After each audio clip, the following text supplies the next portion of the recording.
Today we are in the book of Numbers in the wilderness of Sinai with the nation of Israel while they were on their way from Egypt to the Promised Land. And the book of Numbers altogether takes about 38 years of history. And we'll today start from chapter 5 and we hopefully get to chapter 8, but it could be that we'll drop to chapter 7. We have a lot of reading ahead of us today. Chapter 7 being the second longest chapter in the Bible. One main difference that I personally see between the Old Testament and New Testament is that while in New Testament Paul can use two words to establish three theological principles, in the Old Testament we can read three long chapters and have one main key theme to learn. But that's why I enjoy reading the Old Testament, because it is good time to meditate. It almost feels like God is giving us time and space to reflect on what we are reading and on the point that he's making, and giving us space to get to know him more, instead of just telling that, okay, this is how it is. He's giving us a whole case. And many times in those cases, there is even several persons who are going through the same thing or learning the same thing. So today we are in Numbers chapter 5. So let's read the first verses and get into the chapter. And the Lord spoke to Moses, saying, "Command the children of Israel that they put out of the camp every leper, everyone who has a discharge, and whoever becomes defiled by a corpse. You shall put out both male and female. You shall put them outside the camp, that they may not defile their camps in the midst of which I dwell." And the children of Israel did so, and put them outside the camp. As the Lord spoke to Moses, so the children of Israel did. Then the Lord spoke to Moses, saying, "Speak to the children of Israel. When a man or a woman commits any sin that men commit in unfaithfulness against the Lord, and that person is guilty, then he shall confess the sin which he has committed. He shall make restitution for his trespass in full, plus 1/5 of it, and give it to the one he has wronged. But if the man has no relative to whom restitution may be made for the wrong, the restitution for the wrong must go to the Lord, for the priest, in addition to the ram of the atonement with which atonement is made for him.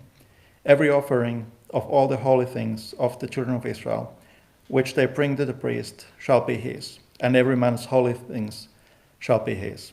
Whatever any man gives, the priest shall be his." So in the previous chapters, we've been reading of the organization of the camp of Israel. And now we get into the cleanliness and separation in the camp of Israel to keep the camp clean. In here, speaking of the restitution being made, it's interesting that if, for example, someone has stolen someone's lamb, they have to return the lamb plus 1/5. So it's not enough to just return what has been taken or what has been stolen, but to also pay interest in one sense. And I think there is beautiful grace in there that if the case is that it's not possible to return to the man that has been wronged, there is still a way to make the restitution by giving it to the priest and bringing it as an offering. So there is a way of making things right in that sense. And I think there's a lot of sense in there. It's like if I would take someone's lamb and instead of returning anything, I would just come to apologize. "I'm sorry that I stole your lamb. I ate it, it was really good. I'm really sorry you didn't get to enjoy it." It wouldn't warm you too much. It's only right that I also return the ram or the lamb plus something because of your annoyance and all the issues that it has caused. Because it has probably been bothering you for several days that your lamb was missing, and then you learn that it was me who took it and that I ate it already and all this. So, yeah, it feels reasonable, it feels right. But also about the ceremonial uncleanliness that was mentioned by separating those who are defiled outside the camp. I don't know, I've read several teachings of that. Many are referring to different diseases spreading. But also I think there is an important point being brought up in the books of Moses by Moses, that the Lord himself was living in the midst of the camp of Israel. It's his holiness. If the people would be there unclean, defiled, that would keep spreading. If it wouldn't be dealt, it wouldn't be taken too seriously. Now it's taken very seriously. If they are defiled by a corpse, they are put outside of the camp. And they have to go through all the washings and rituals to get back into the camp. It's not to be taken lightly.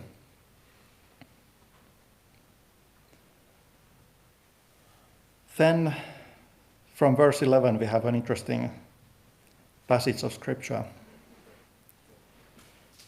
And the Lord spoke to Moses, saying, "Speak to the children of Israel and say to them, if any man's wife goes astray and behaves unfaithfully toward him, and a man lies with her carnally, and it is hidden from the eyes of her husband, and it is concealed that she has defiled herself, and there was no witness against her, nor was she caught, if the spirit of jealousy comes upon him, and he becomes jealous of his wife, who has defiled herself, or if the spirit of jealousy comes upon him, and he becomes jealous of his wife, although she has not defiled herself, then the man shall bring his wife to the priest.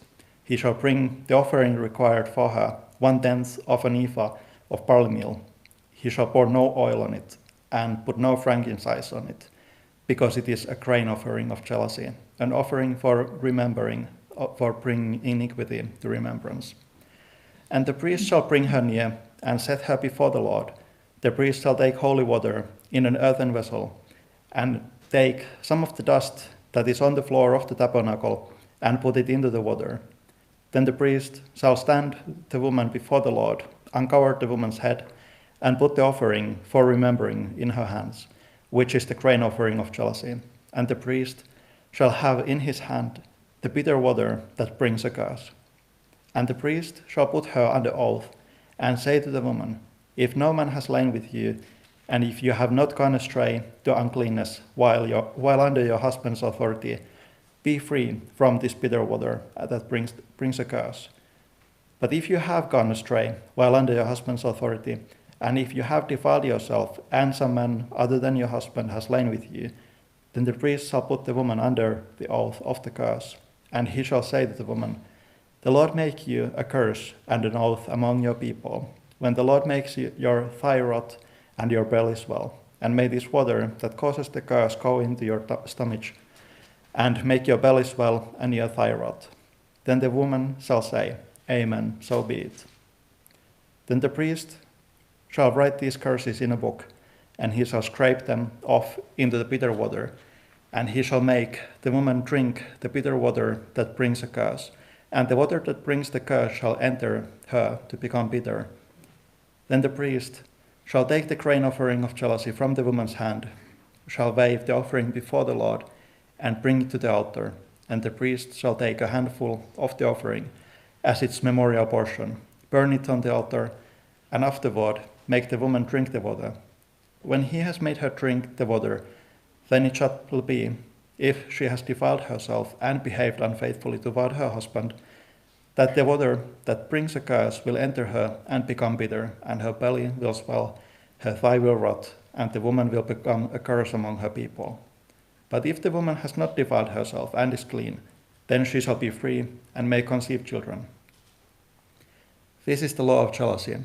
When a wife, while under her husband's authority, goes astray and defiles herself, or when the spirit of jealousy comes upon a man and he becomes jealous of his wife, then he shall stand the woman before the Lord, and the priest shall execute all this law upon her. Then the man shall be free from iniquity, but that woman shall bear her guilt.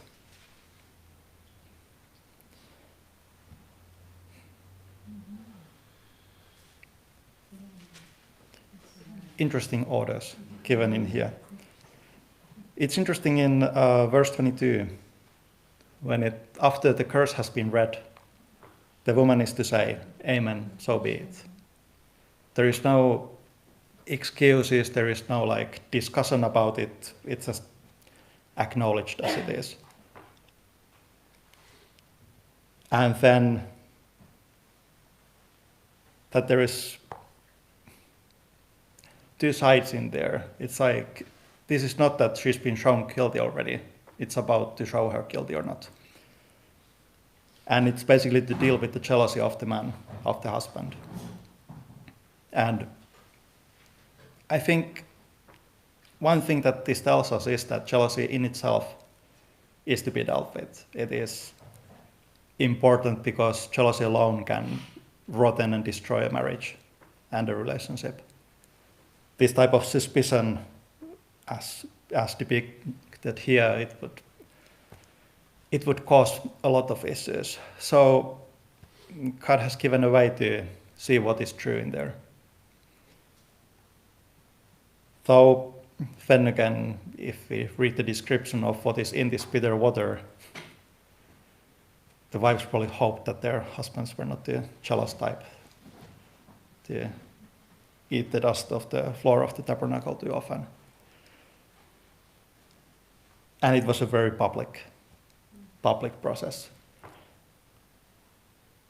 It's in the publicity, it's interesting, it's dealt publicly instead of privately, because it's a sin against the whole camp of Israel instead of just against the man.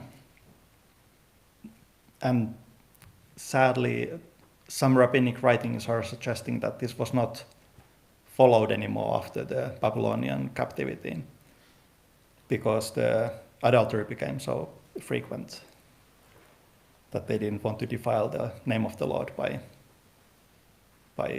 repeating this constantly. It's rabbinic writings. I don't know if that's correct in history or not, but that's what they write in their own writings of their nation. But heavy words. I don't know how it actually worked. It seems that God is just showing the truth through this process. Let's continue to chapter 6.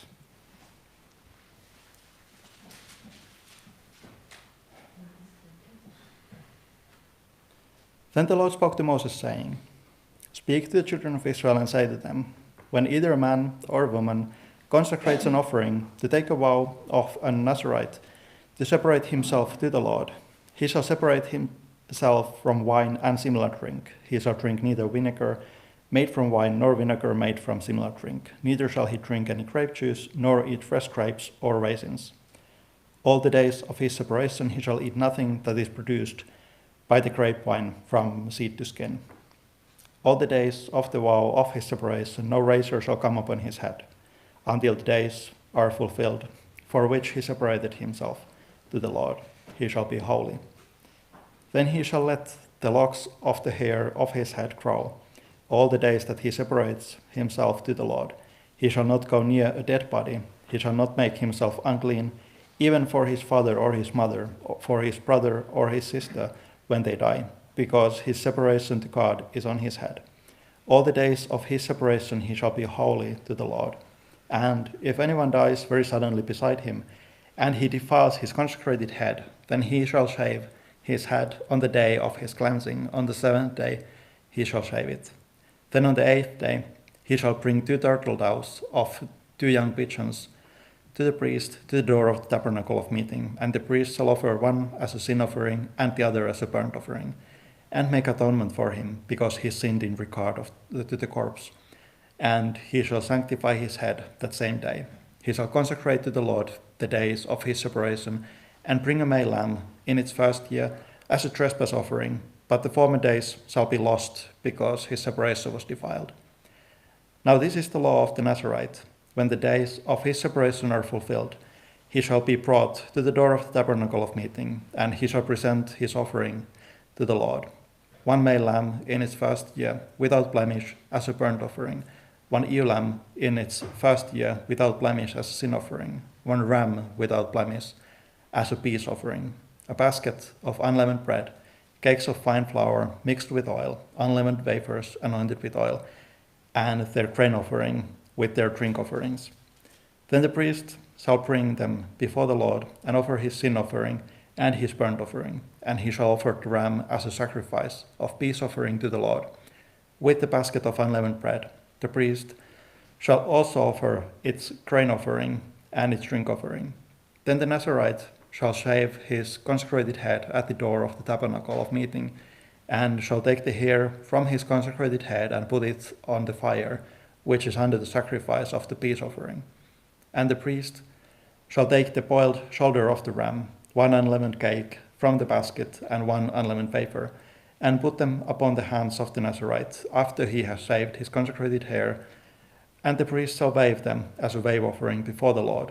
They are holy for the priest, together with the breast of the wave offering and the thigh of the heave offering.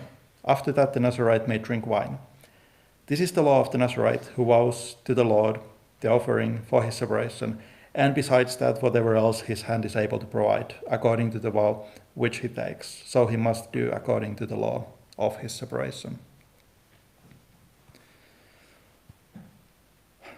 Yes, a lot of reading.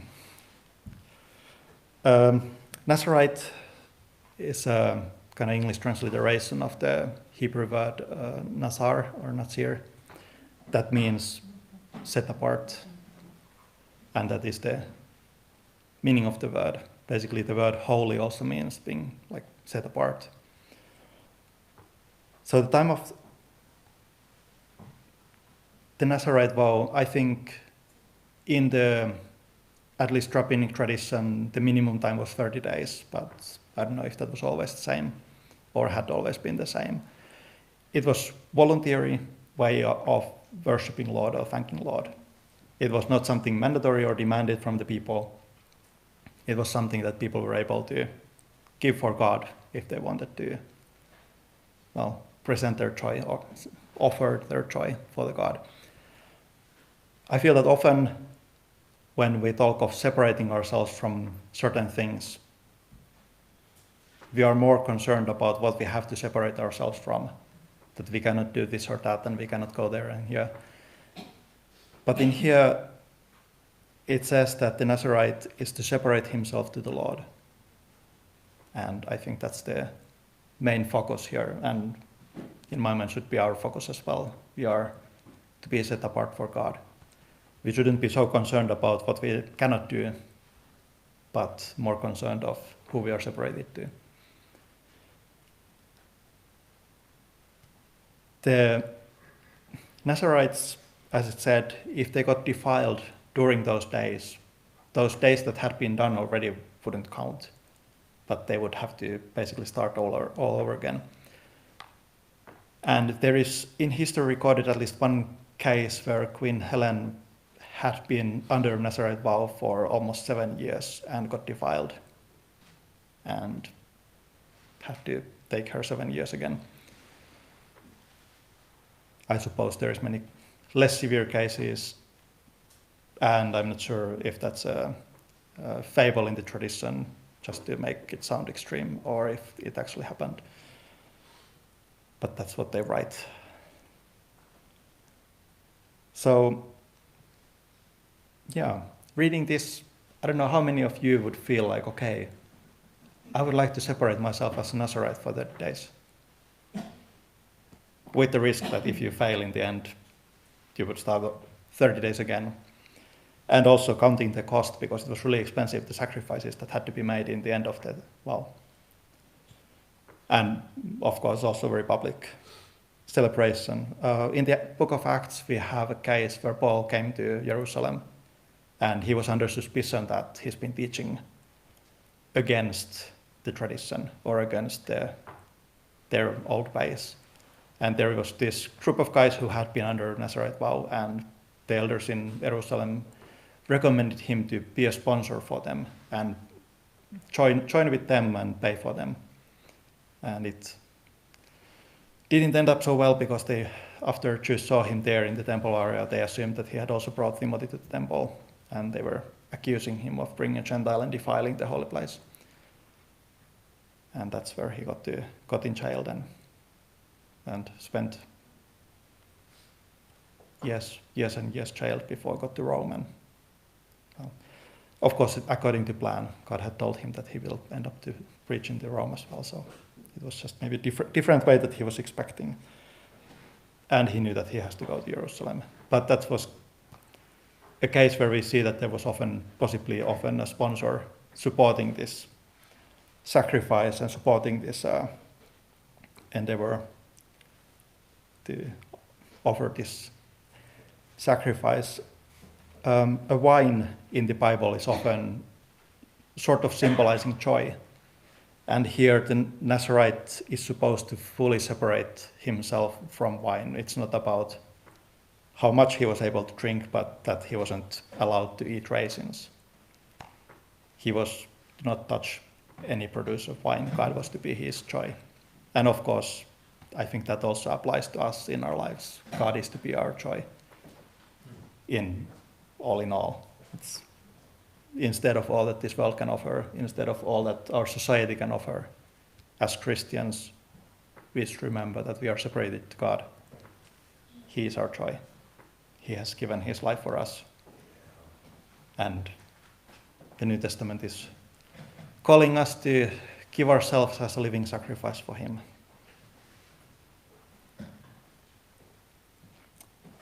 So in the end of chapter 6, there are a few verses that are probably very familiar with all of us, or at least most of us, at least for those who are from Lutheran or Catholic tradition. So from verse 22. And the Lord spoke to Moses, saying, Speak to Aaron and his sons, saying, This is the way you shall bless the children of Israel. Say to them, The Lord bless you and keep you. The Lord make his face shine upon you and be gracious to you. The Lord lift up his countenance upon you and give you peace. So they shall put my name on the children of Israel, and I will bless them. This is one of the few blessings that the priests were supposed to offer that is actually fully worded in the Bible. So I suppose that is why the church has also taken hold of those words that God has given himself for the people to bless Israel. So then we come to chapter 7, one of the more neglected and one of the most exciting chapters in the book. Let's read the beginning of the chapter first. Now it came to pass when Moses had finished setting up the tabernacle that he anointed it and consecrated it, and all its furnishings, and the altar and all its utensils. So he anointed them and consecrated them. Then the leaders of Israel, the heads of their fathers' houses, who were the leaders of the tribes and over those who were numbered, made an offering, and they brought their offering before the Lord, 6 covered carts and 12 oxen, a cart for every 2 of the leaders, and for each one an ox, and they presented them before the tabernacle. Then the Lord spoke to Moses, saying, Accept these from them, that they may be used in doing the work of the tabernacle of meeting, and you shall give them to the Levites, to every man according to his service. So Moses took the carts and the oxen, and gave them to the Levites. 2 carts and 4 oxen he gave to the sons of Gershon, according to their service. And 4 carts and 8 oxen he gave to the sons of Merari, according to their service, under the authority of Ithamar, the son of Aaron the priest. But the sons of Kohath he gave none, because theirs was the service of the holy things, which they carried on their shoulders. First off, in this beginning of the chapter, I really like it how first the leaders came to present their offerings to God. And the carts and the oxen were really expensive back then. It was very coveted. Even like later in the history, those militaries who were able to gather even 12 carts to their military in war were usually superior against the enemy. And few nations who were able to gather tens and tens of carts were often felt that they are impossible to win or conquer. I don't know why carts used to be so difficult to make or so expensive, but for some reason they had a lot of value in the ancient world. But I like it here how they were divided, not according to what is seen as fair, like 2 cases equally for each of the groups of Levites, but they were divided according to need, according to their service. And I think that is something for us in our time, in our society also to remember, to not share so that everyone gets exactly the same, but to share according to the need, according to, well, what is reasonable. I think, I kind of feel like, even in my mind, I often put what is reasonable behind and see like, okay, 1 to you, 1 to you, 1 to you. When in here, it was clearly more reasonable that they would divide it this way. That Kohathites, they could have used the carts and oxen also to carry their own stuff, because they didn't have need in the service for them. But it was not seen that that's what was the best way of using the resources God has given. They were given to God, they were offered to God, and they were given to service. And they were divided as the service was needing it. Not seeing that this is more important ministry, so there should be more budgeting here. As I've seen in some companies that even like work tools have been divided, not according to what is necessary, but according to some vain reasons, like the sales manager cannot have better phone than his boss. So even though he would have need for a more advanced phone in his work, it's not possible because that's the same phone that the CEO is using. Finnish company, not mentioning the name. Not my company. But yeah, so unreasonable ways of dividing resources. Let's avoid that. Then we come to the offerings of the 12 tribes. So let's read them through. Now the leaders offered the dedication offering for the altar when it was anointed. So the leaders offered their offerings before the altar, for the Lord said to Moses, "They shall offer their offering, 1 leader each day, for the dedication of the altar." And the one who offered his offering on the first day was Naasson, the son of Amminadab, from the tribe of Judah.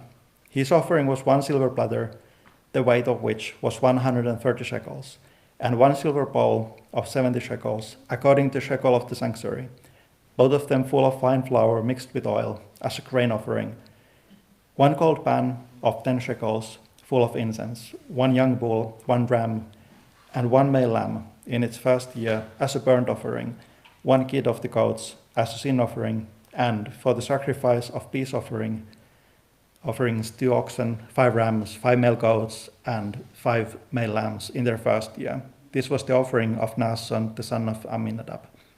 On the second day, Nethanel, the son of Suar, leader of Issachar, presented an offering. For his offering he offered 1 silver platter, the weight of which was 130 shekels, and 1 silver bowl of 70 shekels, according to the shekel of the sanctuary, both of them full of fine flour mixed with oil, as a grain offering, 1 gold pan of 10 shekels, full of incense, 1 young bull, 1 ram, and 1 male lamb in its first year as a burnt offering, 1 kid of the goats as a sin offering, and as the sacrifice of peace offerings, 2 oxen, 5 rams, 5 male goats, and 5 male lambs in their first year, This was the offering of Nethanel, the son of Suar. On the third day, Eliab, the son of Helon, leader of the children of Zebulun, presented an offering. His offering was 1 silver platter, the weight of which was 130 shekels, and 1 silver bowl of 70 shekels, according to shekel of the sanctuary, both of them full of fine flour mixed with oil, as a grain offering, 1 gold pan of 10 shekels full of incense, 1 young bull, 1 ram, and 1 male lamb in its first year as a burnt offering, 1 kid of the goats as a sin offering, and for the sacrifice of peace offerings, 2 oxen, 5 rams, 5 male goats, and 5 male lambs in their first year. This was the offering of Eliab, the son of Helon. On the fourth day, Elisur, the son of Shedeur, leader of the children of Reuben, presented an offering.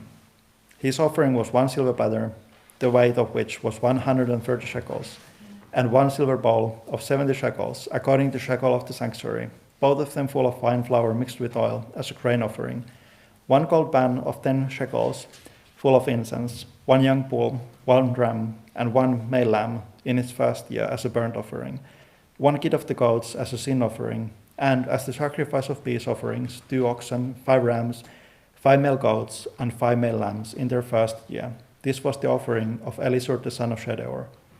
On the fifth day, Shelumiel the son of Shurishaddai, leader of the children of Simeon, presented an offering.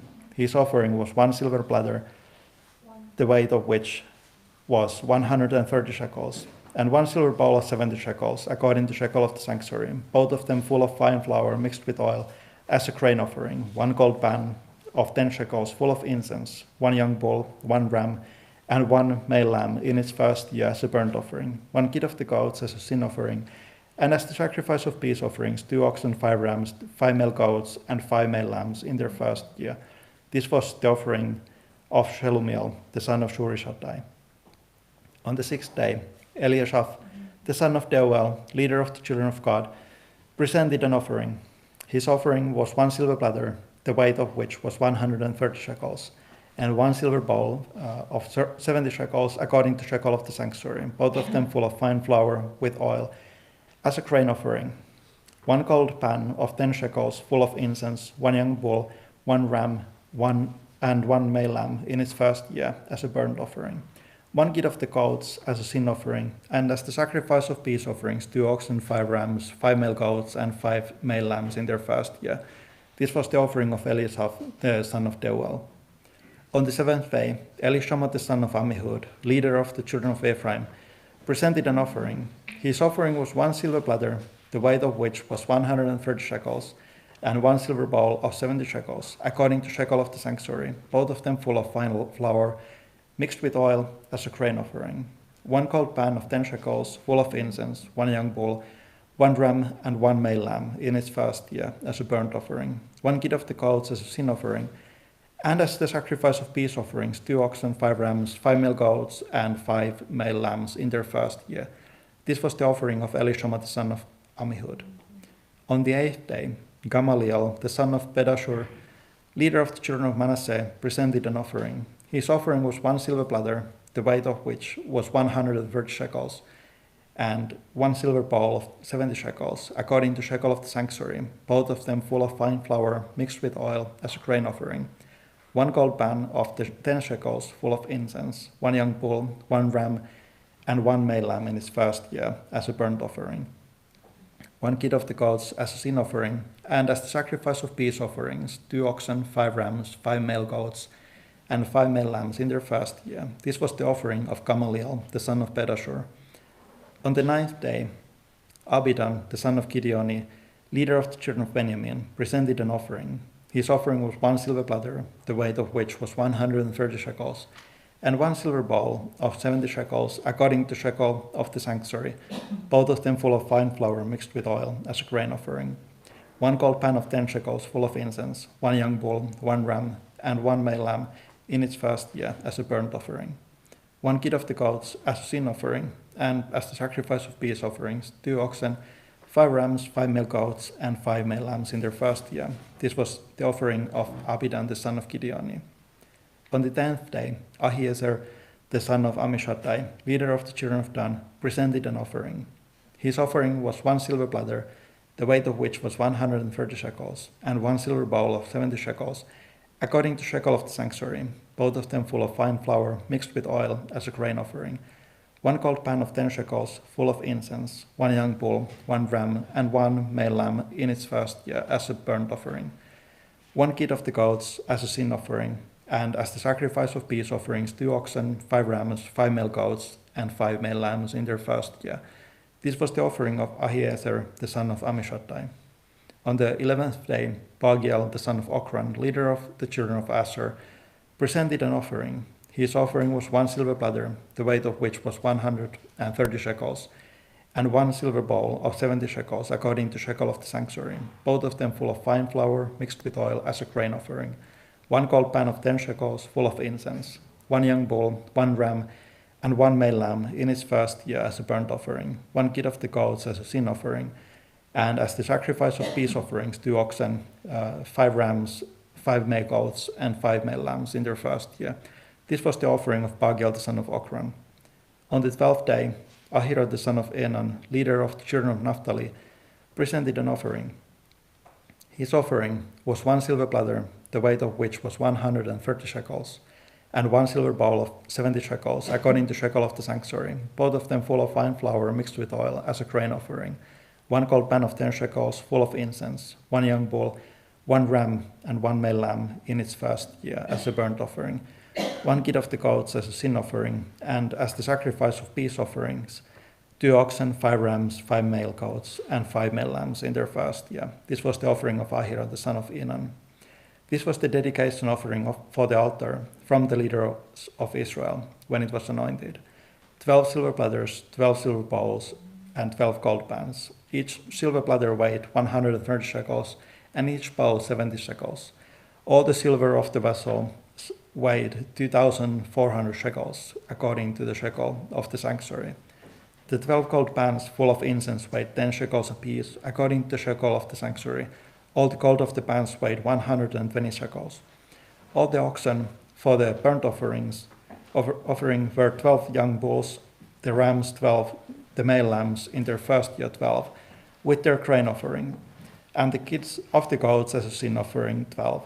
And all the oxen for the sacrifice of peace offerings were 24 bulls, the rams 60, the male goats 60, and the lambs in their first year 60. This was the dedication offering for the altar after it was anointed.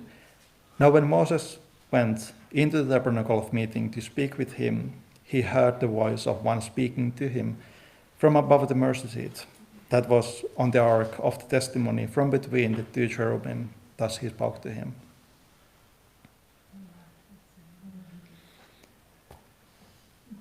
Yeah, so the second longest chapter in the Bible. The longest chapter in the Bible, Psalm 119, is all of the Word of God. The second longest chapter gives us a really clear picture that God sees our offerings. He makes note. It's not that he is bothered by this repetition. He decided to spend all this space, all this text, to give us this detail that all the 12 guys on the 12 following days gave exactly the same offering, instead of just telling that they all gave this stuff. But no, he decided to record everything. He wanted to use that time and space in his book to make a point. And I think that's also something that I like to do reading the Old Testament, is to think, okay, I have now read 3 chapters of the sons of Jacob walking back and forth in the wilderness between Egypt and their father. Why has God decided to spend 3 chapters to tell me this? It's a lot of verses, and they are walking in the wilderness back and forth. Go meditate on that, it's really interesting. Like seriously, it was a good study. But yeah, that's what I love in the Old Testament. It shows a lot of the heart of God. He could have just told that, yeah, he sees our offerings. But instead, he decided to give us all this space, all this text, all this record. And he releases all offerings. I don't know if you remember the time when Christ was sitting near the temple and following how people were putting their offerings to the sanctuary offering box or horn. And there came rich people pouring a lot of money with great bang, and possibly even people blowing trumpets before them, declaring that they are now donating. But what did Christ gave notice to? There was this one widow with 2 mites, all that she had for a living, that she decided to put into the box. Those 2 mites didn't run the temple. They didn't help at all in financing all what was going on in the temple. But God is not asking us to finance what he's doing. He has all the resources. It's when we give, we shouldn't be concerned of, does this mean something to this place? We should be concerned of our heart and that we are giving to God. He has all the riches and everything comes from him. He doesn't need anything from us. There are a lot of ministries who keep presenting God as he's always broke, that he needs your 1,000 euros because he's in the brink of bankruptcy and this ministry will die if you don't donate. It's like, if he would decide to cut down this ministry, it would be in his will. If there wouldn't be finances to pay the rent, I think that would be a clear message. He wouldn't be supporting this ministry anymore. And it would be perfectly fine. It would be the best from us to not fight against that. And it's terrible to mischaracterize God as if he needs something from us. We need everything from him. He has given it all to us. It's like if someone makes the Nazarite vow, it's not that they have to. God is not requiring it. He's not demanding it. But clearly there was people who wanted to offer their time and dedication to God because there was a law given of that, of what's the proper way of doing it. And instead of being too concerned of our ways, instead of worrying that, okay, we have to now run this place. No, he's running his church. It's his church. And he sees our offerings. He also sees our hearts. He sees our motivation why we are giving. If we are giving grudgingly, he doesn't want our money. It's like, he loves a cheerful giver. So, let's not worry about that. Let's praise him instead. And since it's time to close, I think we'll close with a word of prayer. And do you want to lead the prayer for the court case? You can. Okay. Perfect. Okay, let's pray. And please, I'll open the prayer. Please join. And maybe you can close it when it's a proper time.